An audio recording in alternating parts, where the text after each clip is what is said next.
السلام عليكم ورحمة الله وبركاته نحمده ونصلي على رسوله الكريم أما بعد فأعوذ بالله من الشيطان الرجيم بسم الله الرحمن الرحيم আব্দুল্লাহ নামে এক ভাই প্রশ্ন করেছেন, বাথরুমে গিয়ে অনেকে মৃত্যুবরণ করেন, বাথরুমে মৃত্যু কি ভালো না মন্দ জানতে চাই। প্রিয় ভাই আব্দুল্লাহ, আপনার এই প্রশ্নের উত্তরে বলবো যে পৃথিবীতে যতটি প্রাণ আছে প্রতিটি প্রাণকে মৃত্যুবরণ করতে হবে। সূরা আলী ইমরানের 185 নম্বর আয়াতে আল্লাহ তাআলা ইরশাদ করছেন, কুল্লু নাফসিন যায়িকাতুল মাউত, অর্থাৎ প্রতিটি আত্মাকে মৃত্যুর স্বাদ আস্বাদন করতে হবে। আমরা পৃথিবীতে যারাই এসেছি আবার পৃথিবী থেকে বিদায় নিতে হবে, আমাদেরকে মৃত্যুবরণ করতে হবে। এটা হচ্ছে চিরসত্য বা মহাসত্য, এবং এই চিরসত্যটি কম বেশি আমরা সবাই জানি। কিন্তু আমরা কোথায় মৃত্যুবরণ করবো এ ব্যাপারে আমরা কিছুই জানি না। কিভাবে আমাদের মৃত্যু ঘটবে, কোন প্লেসে, কোন জায়গাতে আমরা মরবো এ ব্যাপারে আমরা কিছু জানি না। এবং সে ব্যাপারে সূরাতুল লোকমানের 34 নম্বর আয়াতে আল্লাহ তাআলা ইরশাদ করছেন, ওয়ামা তাদরি নাফসুন বিআইয়ি আরদিন তামুত ইন্নাল্লাহা আলিমুন খাবীর, অর্থাৎ কোনো মানুষই জানে না, কোনো প্রাণী জানে না যে সে কোন প্লেসে, কোন জায়গায় মৃত্যুবরণ করবে। এ ব্যাপারে শুধুমাত্র কেবলমাত্র আল্লাহ তাআলাই জ্ঞান রাখেন। ইন্নাল্লাহা আলিমুন খাবীর, তিনি মহাজ্ঞানী এবং সব ব্যাপারে তিনি খবর রাখেন। তাহলে কোরআনের দুটি আয়াতের মাধ্যমে আমরা জানতে পারলাম যে আমরা প্রত্যেকেই মৃত্যু স্বাদ আস্বাদন করতে যাচ্ছি, আমরা মরবো এটা নিশ্চিত, কিন্তু কোথায় মরবো, কোন জায়গায় আমাদের মৃত্যু ঘটবে, সংঘটিত হবে, এই ব্যাপারে আমরা কিছুই জানি না। এবার যদি আমরা সরাসরি প্রসঙ্গে আসি, সেটা হচ্ছে বাথরুমে গিয়ে যদি কেউ মৃত্যুবরণ করে, হ্যাঁ সেটা হতে পারে, বাথরুমেও কেউ মৃত্যুবরণ করতে পারে। এবং অনেক সময় আমরা শুনেছি যে বাথরুমে অনেকে ইন্তেকাল করেছেন, মৃত্যুবরণ করেছেন। এখন এই বাথরুমে মৃত্যুবরণ করা এটা ভালো কি মন্দ এটা তিনি জানতে চেয়েছেন। আসলে বাথরুমের ভেতরে কেউ মৃত্যুবরণ করলে এটা ভালো মৃত্যু নাকি খারাপ মৃত্যু এ ব্যাপারে কোনো হুকুম দেয়া বা ডিসিশন দেওয়ার সুযোগ আসলে আমাদের নেই, কারণ এ ব্যাপারে ইসলাম আমাদেরকে কিছু জানায়নি। কারণ নিছক বাথরুমের ভেতর মৃত্যু যদি হয় তাহলে এটা খারাপ মৃত্যু বা খারাপ সাইন, সে জাহান্নামে যাবে, এরকম কথা বলার কোনো সুযোগ নেই।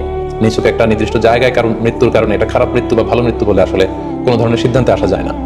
কারণ বাথরুমে নানাভাবে মানুষের মৃত্যু হতে পারে। কেউ হয়তো অজু করতে যেয়ে বাথরুমের ভিতরে মৃত্যুবরণ করেছে, অথবা কেউ গোসল করতে যেয়ে মৃত্যুবরণ করেছে, এটাও হতে পারে, অথবা প্রাকৃতিক কাজ সারতে যেয়ে বাথরুমে তার মৃত্যু হয়েছে।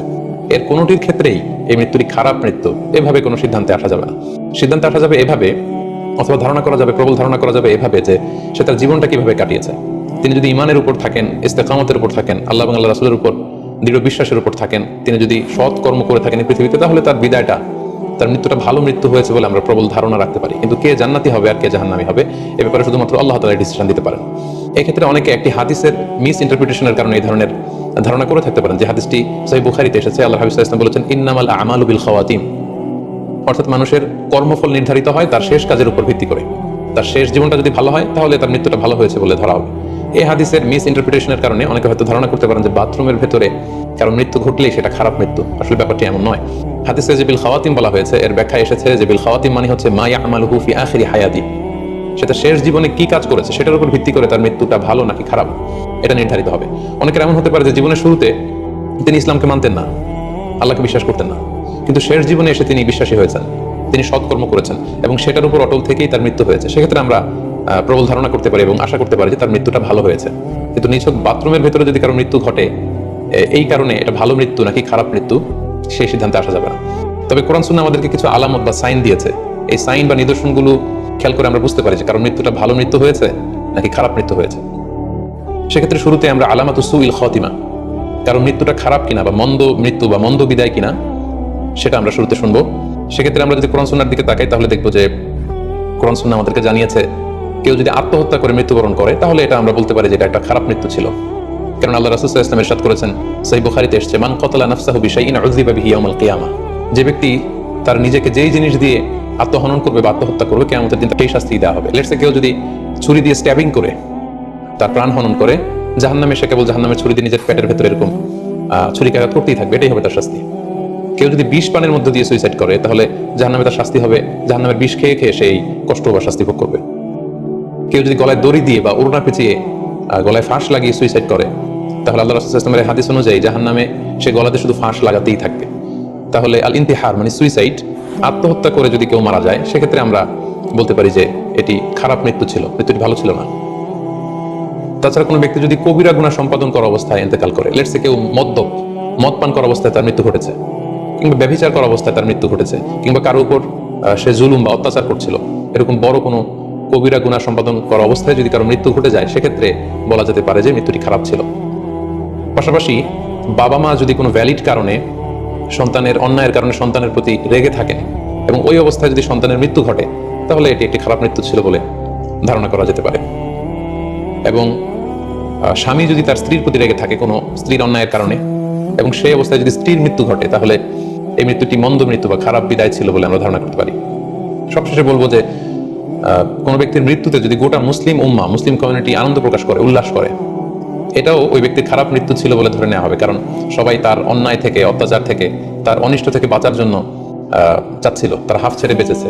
সো মুসলিম উম্মাহ যদি, গোটা মুসলিম উম্মাহর ভালো লোকরা যদি কারোর মৃত্যুতে আনন্দ প্রকাশ করে, তাহলে তার মৃত্যুটা খারাপ মৃত্যু ছিল বলে ধরে নেওয়া যাবে। এই সমস্ত আলামতগুলো যদি আমরা খেয়াল করি, এগুলোর ভিত্তিতে বলা যেতে পারে যে তার মৃত্যুটা মন্দ ছিল, তার বিদায়টা খারাপ ছিল।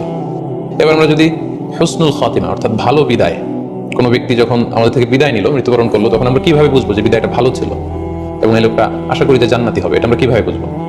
প্রথমত বোঝার মাধ্যম হচ্ছে আন-নুতকু বিশ-শাহাদাতি ইনদাল মাউত। মৃত্যুর সময় যদি কেউ আল্লাহর জিকির করা অবস্থায়, আল্লাহকে স্মরণ করা অবস্থায়, কিংবা শাহাদাত বাণী পাঠ করে যদি মৃত্যুবরণ করতে পারে, তাহলে আশা করা যায় যে এই মৃত্যুটা খুব ভালো মৃত্যু হয়েছে।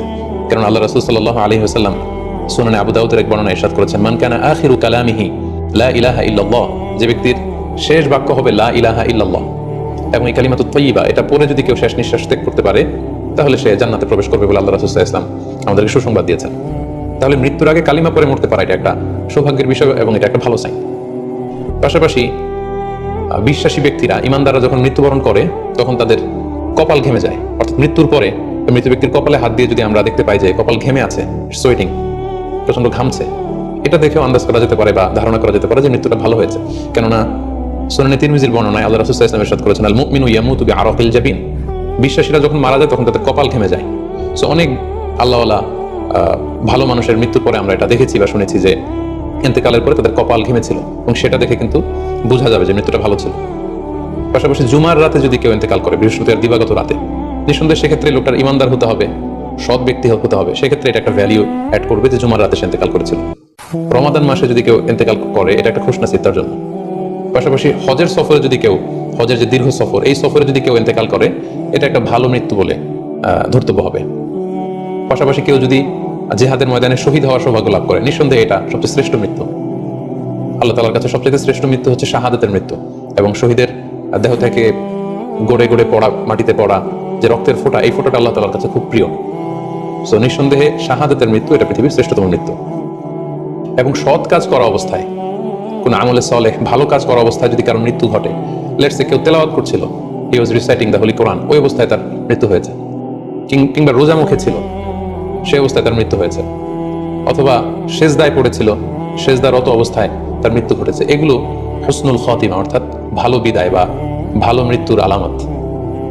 তাহলে আমরা সুউল খাতিমা এবং আলামত হুসনুল খাতিমা, কোন কোন আলামত দেখে আমরা বুঝবো যে মৃত্যুটা খারাপ মৃত্যু ছিল, এবং কোন কোন আলামত দেখে আমরা বুঝবো যেটা ভালো মৃত্যু ছিল, কোরআন সুন্নাহর আলোকে সেগুলো আমরা জানতে পারলাম। এর কোথাও কিন্তু বাথরুমের ভেতরে মৃত্যুবরণ করলে এটা ভালো মৃত্যু বা খারাপ মৃত্যু, এর কোনোটাই কিন্তু সিদ্ধান্তে আসা যাচ্ছে না। সেক্ষেত্রে সেই ব্যক্তি তার শেষ জীবনে কেমন আমল করেছে, তিনি কি ইমানদার অবস্থায় ছিলেন, তিনি কি সৎকর্ম করেছেন, তিনি কি সালাত আদায় করতেন কিনা, এগুলোর উপর ভিত্তি করে তার মৃত্যুটা ভালো মৃত্যু বা খারাপ মৃত্যু সেটা আমরা বলতে পারবো। কিন্তু নিছক কেবল বাথরুমের ভেতরে কারো মৃত্যু হলেই সেটা মন্দ মৃত্যু, খারাপ মৃত্যু, অপমৃত্যু, এরকম ধারণা করার কোনো সুযোগ নেই। আশা করি আপনি প্রস্তুত।